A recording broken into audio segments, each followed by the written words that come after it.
Yo, what is up, everyone, and welcome back to the channel. I am the Beast, Brian London. Welcome back to the channel, The Beast on. Sorry for a little bit of a delay in the content. We're all going crazy here, man. We're all going crazy. If you're watching this on the day that it was recorded, it is Sunday, November 1st, 2020. We're just a couple days away from the election here in the United States. We just had Halloween that was washed out here in South Florida. It's been hectic, so I apologize. But we are back here because it was Tua's first start as a Miami Dolphin. The next franchise quarterback got his shot. And the Dolphins end up winning, but Tua really had very little to do with the win for the Miami Dolphins. Props to them on their defense. Really shutting down Jared Goff and the Rams. Props to Jared Goff for turning the ball over. Props to special teams, Jakeem Grant for hustling his way into the end zone for a score. The Dolphins did it in two of the three phases of the game. Now, they did get an offensive touchdown. Tua gets his first touchdown as an NFL quarterback. The answer to the trivia question is Devontae Parker, who now becomes maybe the next Joe Rose.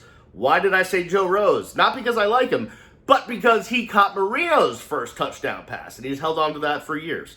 So, maybe Devontae Parker will come up in the trivia question down the line. Remember it. Here's the thing about Tua. He made a couple of nice passes. There was some mistakes, right? He got flattened by Donald. There was some mediocre play in between.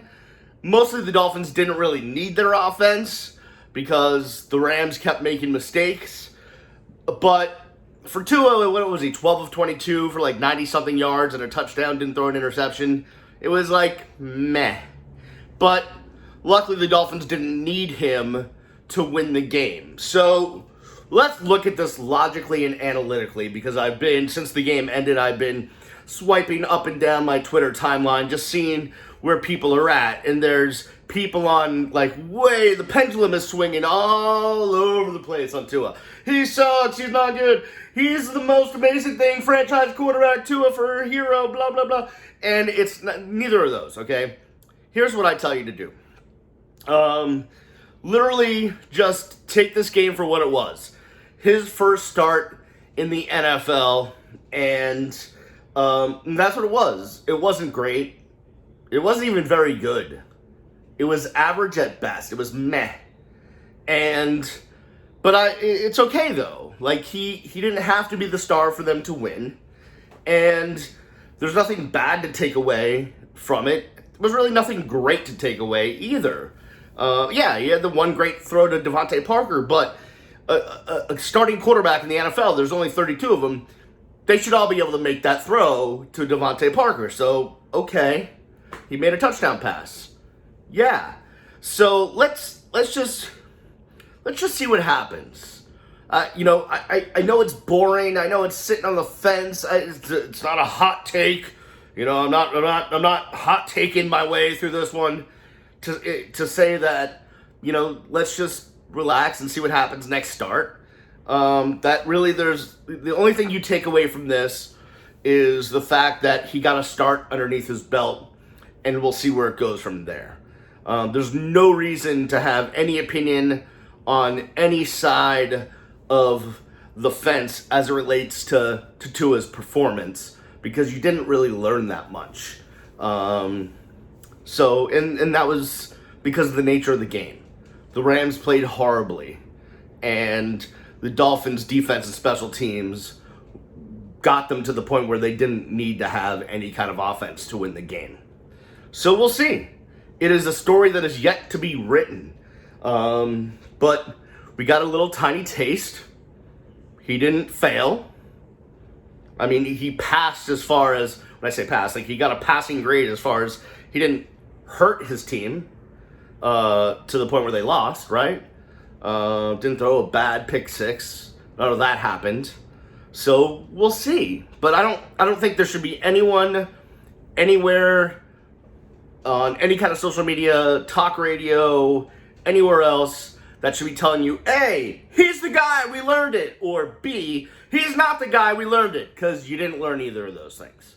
And that's the bottom line with what you saw from Tua. I still will say this, and I know, as an aside, everyone knows I'm a Patriots fan. Everyone knows the Patriots suck right now. Cam Newton is just ruining everything that New Englanders have known about the quarterback position over the past 20 years. If I were still on the radio tomorrow morning, I would be yelling, "Fire Belichick!" And if you don't get that, like if you're like, "Beast, that's way over the top. Fire Belichick. He's won you 6 Super Bowls," then you don't get the show, or you didn't listen to the show when I was on it.